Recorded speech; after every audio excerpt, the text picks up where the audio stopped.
ጤና ይስጥልን። የዕለቱን የስፖርት ዜና እናሰማለን። ሰናይ ጊዜ ሆነላችሁ። ፊፋ ለሜሲ የዓለም ዋንጫ ሰጥቶታል።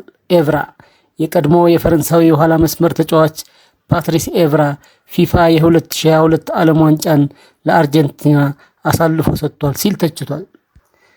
አርጀንቲና በ2022 ኳታር ዓለም ዋንጫ ውድድር ፈረንሳይን በመለያ ምት አሸንፋ ሻምፒዮን መሆኗ የሚታወስ ነው።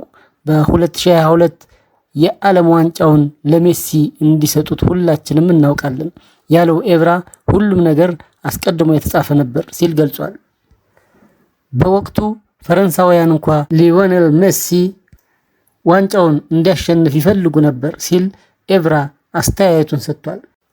ዓለም አቀፉ የኦሎምፒክ ኮሚቴ ፕሬዝዳንት ሾመ። የዓለም አቀፉ የኦሎምፒክ ኮሚቴ IOC አባላት በዛሬው ዕለት በግሪክ ባደረጉት ምርጫ አዲስ ፕሬዝዳንት መርጠው ሾመዋል። ይህንንም ተከትሎ ክሪስቲ ኮቬንትሪ 10ኛዋ የዓለም አቀፍ ኦሎምፒክ ኮሚቴ ፕሬዝዳንት በመሆን በይፋ ተሾመዋል። የ41 ዓመቷ ዚምባብዌያዊት ክሪስቲ ኮቬንትሪ የዓለም አቀፍ ኦሎምፒክ ኮሚቴ ፕሬዝዳንት በመሆን የተሾሙ የመጀመሪያዋ እንስት በመሆን አዲስ ታሪክ ጽፈዋል። በተጨማሪም የመጀመሪያው አፍሪካዋ ፕሬዝዳንት እንዲሁም ወጣት የዓለም አቀፍ ኦሎምፒክ ኮሚቴ ፕሬዝዳንት መሆን ችለዋል። የሁለት ጊዜ የኦሎምፒክ ወርቅ ሜዳሊያ አሸናፊዋ ክሪስቲ ኮቬንትሪ የዚምባብዌ ስፖርት ሚኒስትር በመሆን በማገልገል ላይ ናቸው። ክሪስቲ ኮቬንትሪ ቶማስ ባህን በመተካት ለሚቀጥሉት 8 ዓመታት የዓለም አቀፉ ኦሎምፒክ ኮሚቴ ፕሬዝዳንት በመሆን የሚያገለግሉ ይሆናል። ክርስቲያኖ ሮናልዶ ለቅጣት ተቃርቧል። የፖርቱጋል ብሔራዊ ቡድን ዛሬ ምሽት 4:45 ሰዓት ከዴንማርክ አቻው ጋር የአውሮፓ ኔሽንስ ሊግ ሩብ ፍጻሜ ጨዋታውን ያደርጋል። በጨዋታው የብሔራዊ ቡድኑ አምበል ክርስቲያኖ ሮናልዶ በአሰልጣኝ ሮቤርቶ ማርቲኔዝ አሰላለፍ ውስጥ እንደሚካተት ይጠበቃል።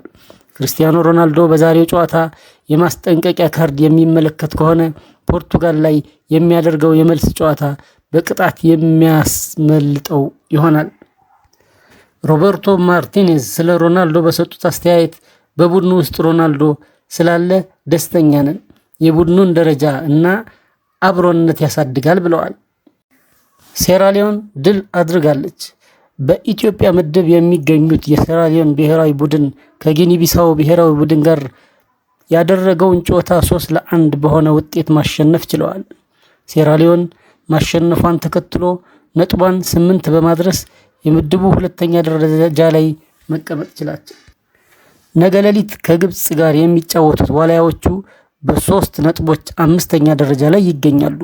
የምድቡ ጨዋታዎች ነገ ምሽት ሲቀጥሉ ኢትዮጵያ ከግብጽ እንዲሁም ቡርኪና ፋሶ ከጅቡቲ ጋር ይጫወታሉ። ኢትዮጵያዊ ዳኛ በአምላክ ተሰማ በዋና ዳኝነት የመራው የምድብ 3 የቤኒን እና ዚምባብዌ ጨዋታ 2-2 ተጠናቋል።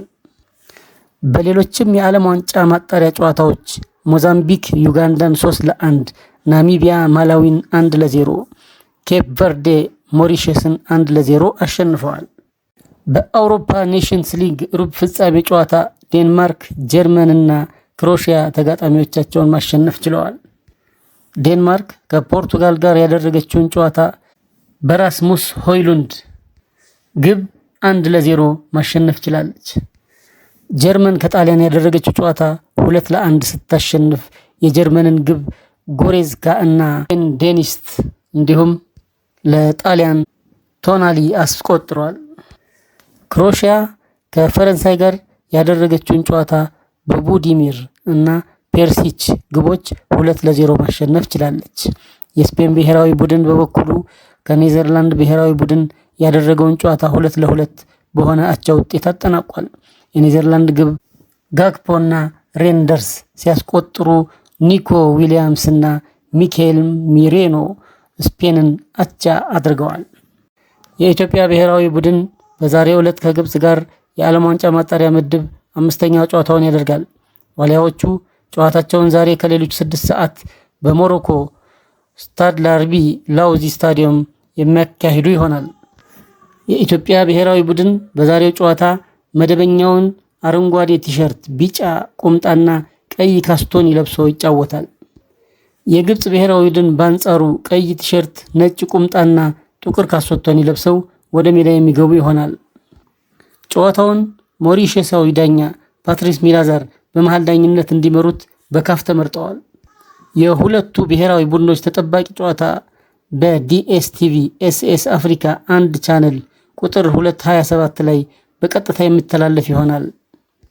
የምድብ ደረጃቸው በተመለከተ ግብፅ 10 ነጥብ፣ ኢትዮጵያ 3 ነጥብ አላቸው። የካላፊዮሪ ጉዳት ሁኔታ ምን ይመስላል? ጣሊያናዊው የተከላካይ ስፍራ ተጫዋች ሪካርዶ ካላፊዮሪ በትላንቱ የጀርመንስ ኔሽንስ ሊግ ጨዋታ ጉዳት አጋጥሞታል። ተጫዋቹ ባጋጠመው የጉልበት ጉዳት ምክንያት በጨዋታው መጠናቀቂያ ደቂቃ ከሜዳ ለመውጣት ተገዷል። የጣሊያን ብሔራዊ ቡድን አሰልጣኝ ሉቺያኖ ስፓሌቲ ከጨዋታው በኋላ በሰጡት አስተያየት ጉዳቱን እስካሁን አላረጋገጥንም ሲሉ ተናግረዋል። ይሁን እንጂ ተጫዋቹ በጉልበቱ ላይ የጉዳት ስሜት ተሰምቶታል ሲሉ አሰልጣኙም ገልጸዋል። ተጫዋቹ በበኩሉ ጉዳቱ ከባድ ስለሆኑ እስካሁን አላውቅም ሲል ተደምጧል። ጣሊያን በጨዋታው በጀርመን 2-1 በሆነ ውጤት ተሸንፋለች። ከኦንሪ ጋር ደስታውን የገለጸው ተጫዋች ትላንት ሌሊት በኮንካካፍ ኔሽንስ ሊግ ሩብ ፍጻሜ አሜሪካ ከፓናማ ጋር የተገናኙ ሲሆን ፓናማዎች በሴሲሉ ወተርማን አማካኝነት በ95 ደቂቃ ባስቆጠሩት ጎል ወደ ቀጣዩ ዙር ማለፍ ችለዋል። ጎሉን ያስቆጠረው ሴሲሎም ደስታውን የገለጠበት መንገድ አነጋጋሪ ሆኗል። ተጫዋቹ ከጎሉ በኋላ በቀጥታ በዕለቱ ለሲቢኤስ ስፖርት ትንታኔ እየሰራ ወደ ነበረው ቴሪ ኦንሪ ነበር ያመራው። የቡድኑ ጓደኞቹም ተከትለውት የኦንሪ ጋር ደስታቸውን ገልጸዋል። ሴሲሎ ኦንሪን አቅፎም አርአያዬ ነህ ሲለው እንደነበርም ለመመልከት ተችሏል። የፓውሎ ዲባላ የውድድር ዘመን ባጋጠመው ጉዳት ምክንያት አብቅቷል ተብሎ ይጠበቃል። በሚቀጥሉት ቀናት ቀዶ ጥገና ይደረግለታል። ፋብሪዚዮ ሮማኖ